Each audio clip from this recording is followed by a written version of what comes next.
Okay, let's get into it. We're going to talk about something that pretty much every single person on the planet has experienced, but we probably don't give it much thought. But here's the thing. Diarrhea is so much more than just a temporary, inconvenience. It's actually a massive global health issue. I want you to just look at this number for a second. 1.9 million. Before I explain what it is, just let that number sink in. What in the world could a number that huge have to do with something as common as diarrhea? Well, that number, 1.9 million. That's how many kids under 5 years old die every single year from diarrhea. And it's mainly from the dehydration that comes with it. So yeah, the stakes for understanding this, they're incredibly high. So, that's the big question, right? How can something we all get from time to time be so incredibly dangerous? Let's break it down. First, let's just make sure we're all on the same page with the official definition. We're talking about having 3 or more loose or watery stools in a 24-hour period. It's a really simple definition for what can turn into a very, very complex problem. And this is the absolute heart of the issue.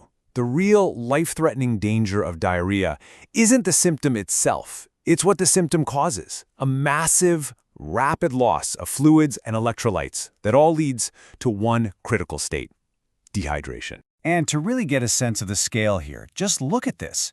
For kids under 5, all around the world, diarrhea is the number 2 cause of death. It's responsible for a staggering 18% of all deaths in that age group.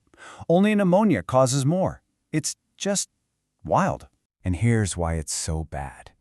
Dehydration isn't just about being thirsty. No. It's a full-blown crisis for your body. You lose critical electrolytes that your cells need to function. Your blood pressure can plummet, and in the worst cases, your whole circulatory system can collapse.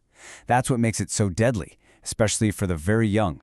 Okay, so we understand the danger now. The next logical question is, what's actually causing it in the first place? We can actually break down the causes into 2 main camps, which makes it a little easier to understand. On one side, you've got the invaders. These are your viruses, like rotavirus and norovirus. They're the most common ones. And bacteria, like Salmonella and E. coli. Then, on the other side, you've got internal triggers. This is stuff going on inside your body, like food intolerances, chronic conditions like IBS, or even the side effects from medications. And that last point about medications is one that catches a lot of people by surprise.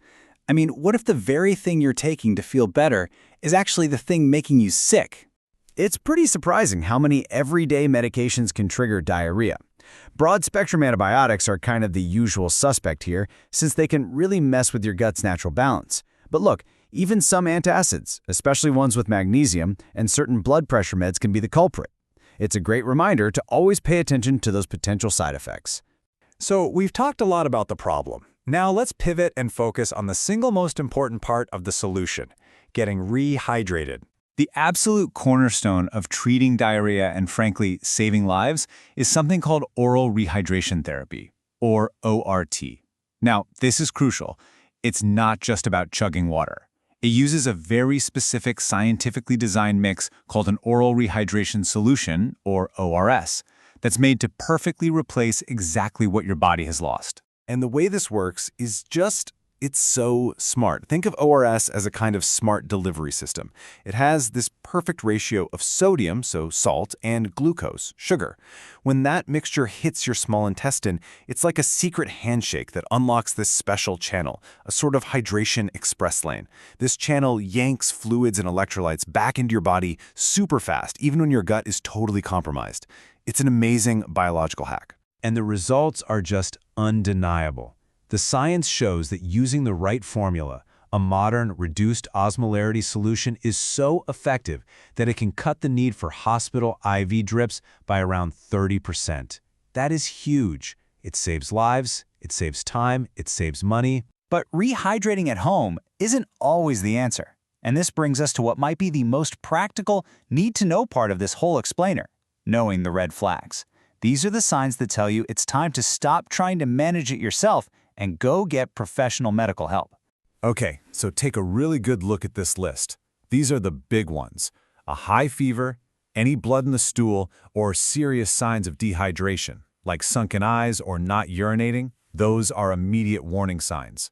Also, if things aren't getting any better after 2 days, or if you're elderly or have a compromised immune system, it's absolutely crucial to see a doctor right away. So there you have it. We went from a simple inconvenience all the way to a global health crisis and its surprisingly elegant solution. Yes, diarrhea is common, but as you've seen, that doesn't mean it's simple. The whole key is knowing how to manage it, how to rehydrate the right way, and, maybe most importantly, knowing when it's time to ask for help.